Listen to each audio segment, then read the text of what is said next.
Hello ji, अस्सलाम वालेकुम and welcome back to my channel. I hope कि आप सभी लोग बिल्कुल ठीक होंगे, खैरियत से होंगे और विंटर को भरपूर तरीके से एंजॉय कर रहे होंगे।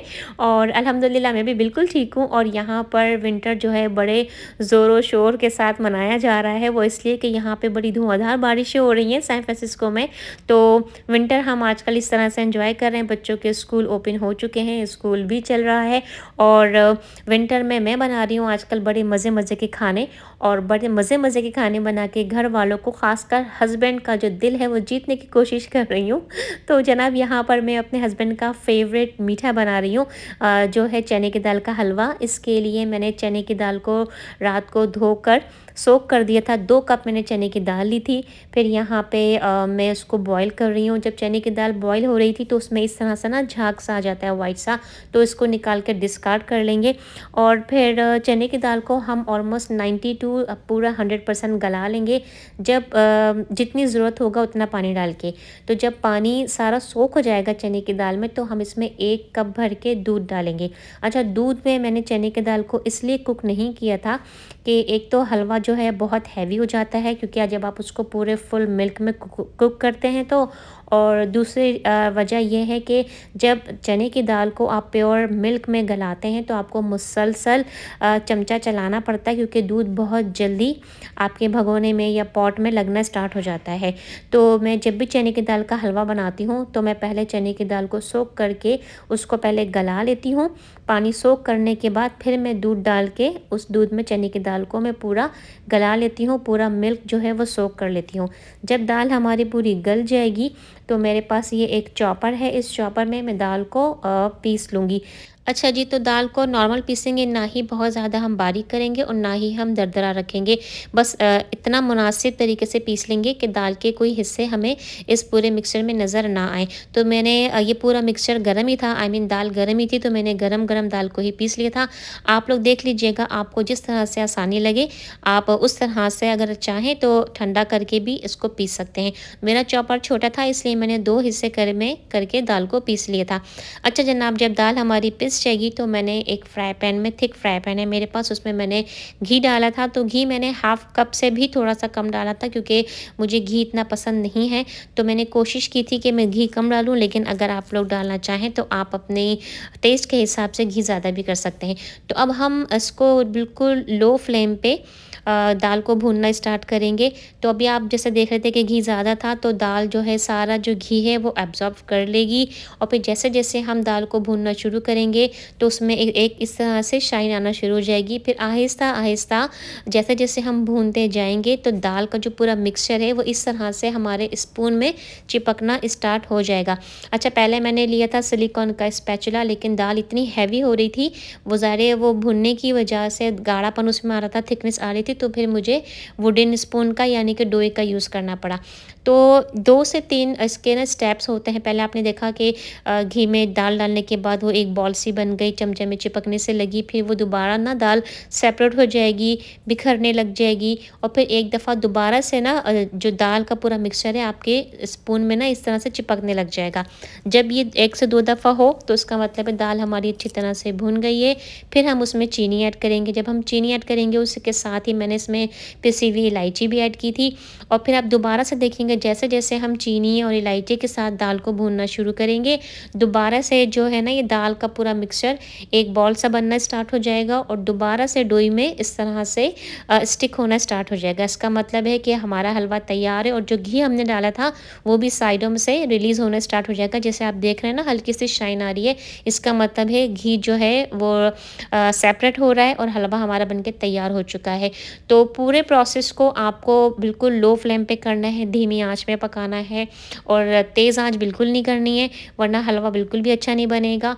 और जब घी आपका सेपरेट हो जाएगा तो आप अपने चॉइस के हिसाब से इसमें जो ड्राई फ्रूट्स डालना चाहें वो डाल सकते हैं। मैंने इसमें बादाम, पिस्ते और यहाँ पे मैंने खोया ऐड किया था। बहुत मज़े का हलवा बना था। और जिसको अपने हस्बैंड का दिल जीतना हो ना जो हमने ऑलरेडी जीता हुआ है, तो उनके मनपसंद हलवे बनाएँ, मीठे बनाएँ और उनको विंटर में ज़रूर खिलाएँ, ताकि वो आपके और भी गर्विदा हो जाएँ। तो मैंने तो ख़ासकर ये हलवा इसलिए बनाया था कि मैं खुद भी मीठा खाने की बहुत शौकीन हूँ और मेरे हस्बैंड का ये फ़ेवरेट मीठा है। और ये जो रेसिपी है ये मेरी मदर इन लॉ की रेसिपी है, उन्होंने मुझे सिखाई थी। तो वैसे तो मैं चने की दाल का जब हलवा बनाती हूँ तो मैं जमा हुआ भी बनाती हूँ और इस तरह से भी बनाती हूँ। तो मेरे हस्बैंड को दोनों तरह के आई मीन जो चने की दाल के हलवे होते हैं बहुत पसंद है। तो जनाब यहाँ पे हस्बैंड की पसंद का तो बंदोबस्त हो चुका था। अब मुझे कुछ ऐसा डिनर बनाना था जो मेरे बच्चों का भी फ़ेवरेट हो और हस्बैंड का भी हो। तो ये जो खाना बनाना है और ये सफाई का सिलसिला है और जो घर वालों को जो खुश रखने का सिलसिला है ना, ये इसी तरह से चलता रहता है। और घर वालों को, अपनी फैमिली वालों को अपना दीवाना कह लें या अपना अपने प्यार का इज़हार करने का ये सबसे अच्छा तरीका होता है।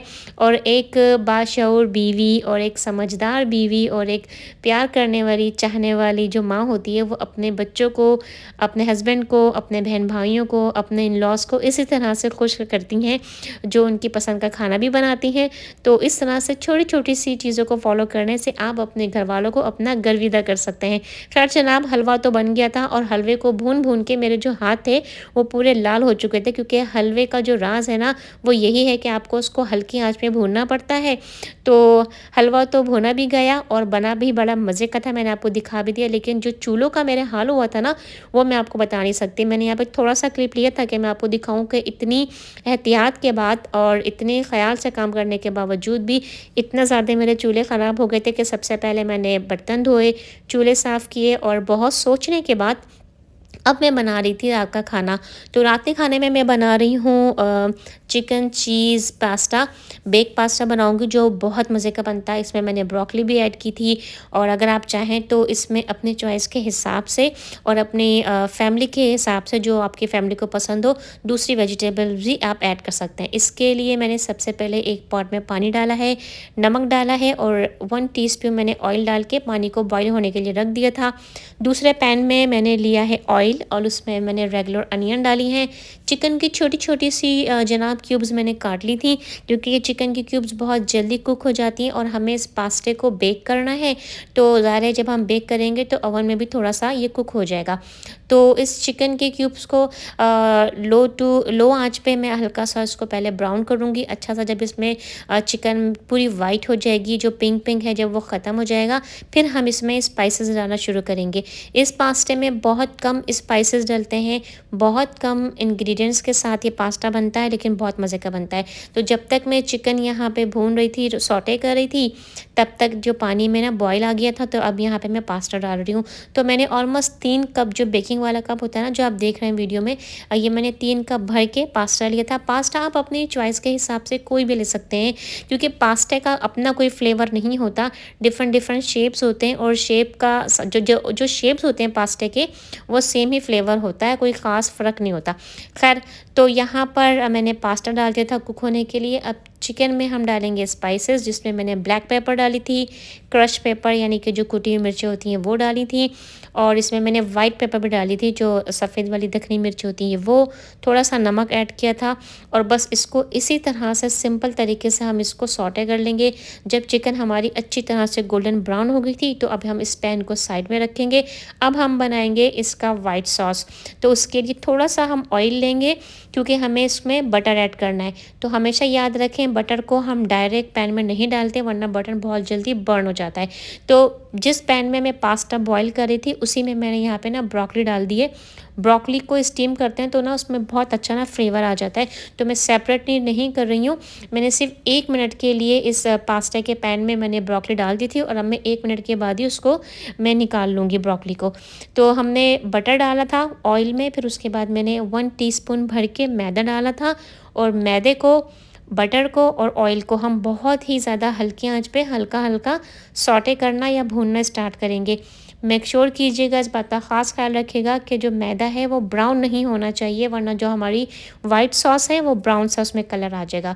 फिर हम जो एग बीटर होता है, एग विस्क, उसकी हेल्प से हम थोड़ा-थोड़ा करके मिल्क डालेंगे। अगर हमने एक साथ ज़्यादा दूध डाल दिया तो लम्प्स बन जाएँगे और एक स्मूथ सी ना जो व्हाइट सॉस हम बना रहे हैं फिर वो नहीं बनेगी। तो इस पूरे प्रोसेस के लिए आप ना ये जो एग एग व्हिस्क होता है या एग बीटर उसका यूज़ कीजिएगा। जब हम मिल्क डालने के बाद ये सॉस थोड़ा-सा थिक होना स्टार्ट हो जाएगा तो तब हम इसमें डालेंगे चिली फ्लेक्स यानी कि कुटी मिर्चें, थोड़ा-सा नमक डालेंगे और यहाँ पे मैं 2 चीज़ का यूज़ कर रही हूँ। एक मैंने शार्प चेडर ली है और एक मैंने मोज़रेला चीज़ ली है। आप अपनी चॉइस के हिसाब से कोई भी चीज़ ले लीजिएगा। तो बहुत ज़्यादा थिक नहीं करेंगे सॉस को क्योंकि ठंडा होने के बाद और जब हम इसको ओवन में बेक करेंगे तो ये जो व्हाइट सॉस हमने बनाई है ये थोड़ी-सी ना और थिक हो जाएगी। चीज़ की वजह से भी थिक होगी और बेक करने की वजह से भी। तो अब हम कर रहे हैं इसकी लेयरिंग। तो पास्ता हमारा बॉयल हो गया था, मैंने इसमें से ब्रोकली भी सेपरेट कर ली थी। तो हमने पूरे पास्ते को व्हाइट सॉस में जो हमने बनाई थी उसमें हमने ऐड किया। पहले एक लेयर हमने पास्ते की लगाई और फिर चिकन हमने ऐड की, फिर उसके बाद दोबारा मैंने पास्ता डाला और जो हमने ब्रोकली जो हमने स्टीम की थी वो हमने ब्रोकली डाल दी और बस इस तरह से दोबारा से हम इसमें चीज़ ऐड करेंगे और हम इसको बेक करने के लिए रखेंगे 350 डिग्रीज़ पर। अराउंड मैंने 8 to 10 मिनट्स के लिए रखा था और अगेन डिपेंड करता है आपके ओवन के टेम्परेचर पर। मैंने 2 ट्रेज़ बनाई थी, एक मैंने हस्बैंड और दोनों बच्चों के लिए चिकन के साथ बनाई थी और ये वाली मैंने बनाई थी सिर्फ वेजिटेबल्स की अपने लिए और ये वाली ना मैंने थोड़ी स्पाइसी बनाई थी, इसके अंदर मैंने थोड़ी सी ना हैलोपिनोस भी ऐड की थी। तो इसी तरह से आप अपनी चॉइस के हिसाब से इसमें वेजिटेबल्स वगैरह ऐड कर सकते हैं। तो जी ये था आज का व्लॉग जिसमें मैंने आप लोगों के साथ 2 बहुत ही ज़्यादा बेहतरीन और बहुत ही सिंपल रेसिपीज शेयर की हैं जो बहुत ही मज़े की बनती हैं। चिकन का पास्ता तो बहुत ही मज़े का बना था, बहुत ज़्यादा जूसी चिकन बनी हुई थी और जो हमने पास्ते को बेक किया था वो भी बहुत ही ज़्यादा नॉर्मल टेम्परेचर पे किया था, तो पास्ता बिल्कुल भी हार्ड नहीं हुआ था।